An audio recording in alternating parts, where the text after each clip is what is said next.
Hello, I'm Kimber, and welcome to the Native News Update. It's Friday, November 2nd, and many of the stories you hear here can be found at IndianCountryTV. And here's the news for today from the Associated Press and other Native news sources. Winona LaDuke's Honor the Earth organization has teamed up with Ben & Jerry and 3 other organizations to launch a new Ben & Jerry ice cream flavor called Pecan Resist, which is part of a campaign to look injustice and champion those fighting to create a more just and equitable nation for us all. Like lead, nerves like steel, and we can't slow down.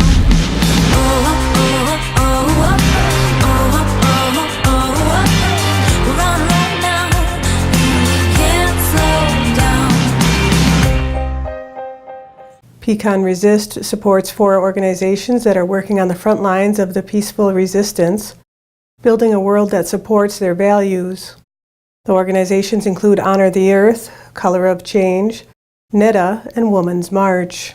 Fabiana Rodriguez, who is the director of Culture Strike, an arts-driven social justice nonprofit founded on the idea that cultural work is the key to creating systematic change, was chosen as the artist to design the pint for Ben & Jerry's limited batch flavor.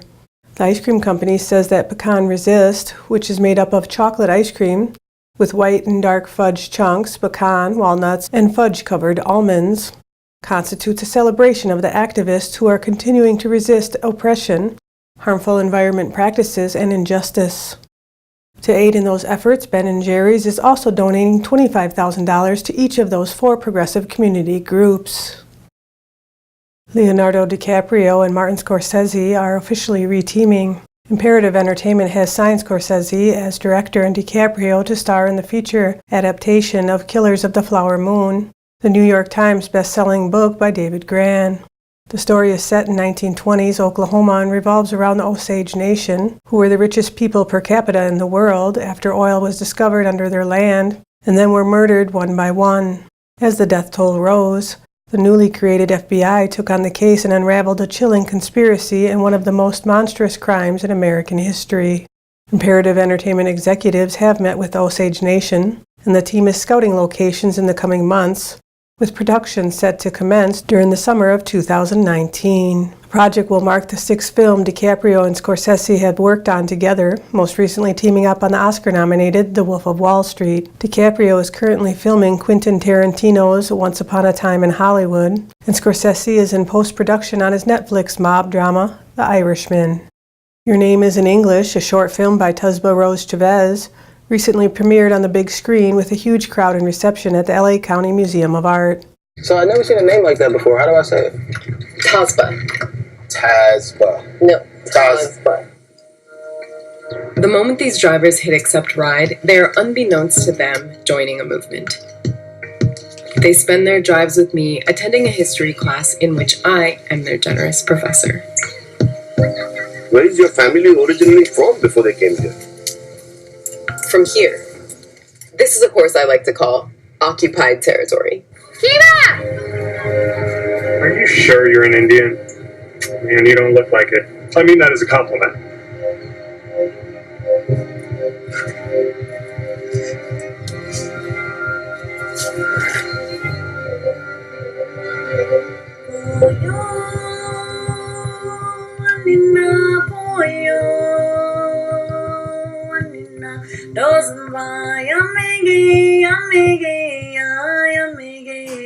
Chavez was one of 5 chosen for the AT&T Hello Lab Mentorship Program, which is all about the next generation of storytellers. It pairs entertainment industry leaders with aspiring filmmakers from groups traditionally underrepresented in entertainment as they create showcasing authentic stories.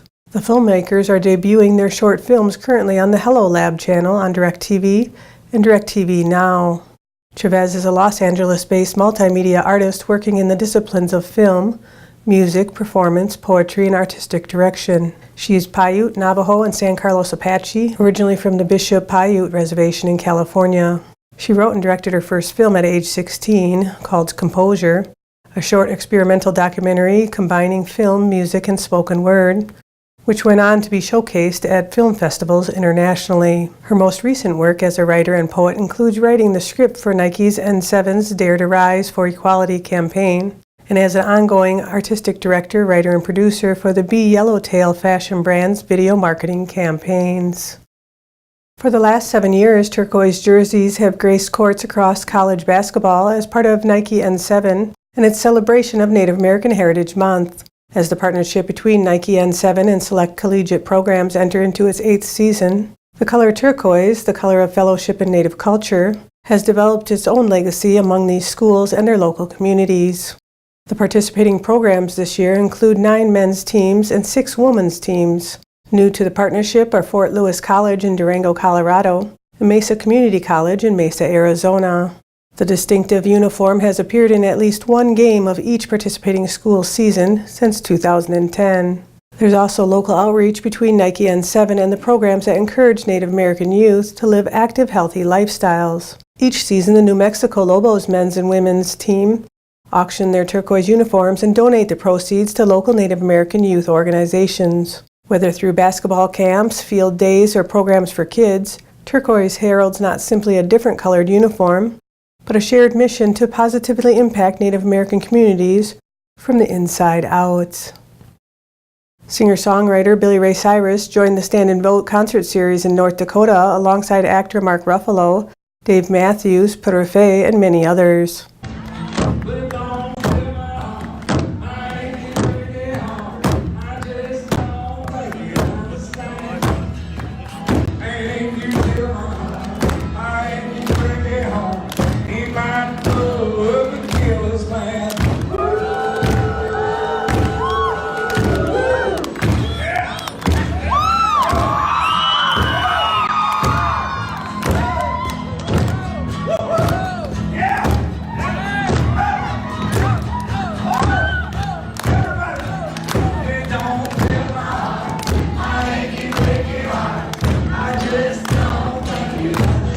Concerts were held on the Standing Rock and Turtle Mountain reservations in North Dakota as a way to spread the word to Native American voters who may be affected by a court ruling upholding North Dakota's strict voter ID law. Cyrus said he was moved by what he saw in North Dakota, a testament to the efforts of Native Americans to rally around democracy at a time when it may seem under assault.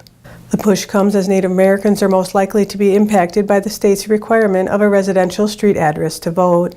Tribes have issued over 2,000 new updated IDs for Native American voters in North Dakota since the voter ID ruling.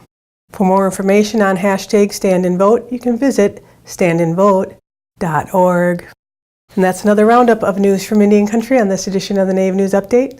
I'd like to thank you for joining me and have a grand day. Step into Seven Winds Casino Lodge and Conference Center. Come and discover everything we have to offer. Unlimited gaming action. Northwoods hospitality. Delicious all-you-can-eat buffet. Relaxation and comfort. Great drinks and good times. Big wins, big fun. It's all here at Seven Winds Casino Lodge and Conference Center in the heart of the Great North Woods.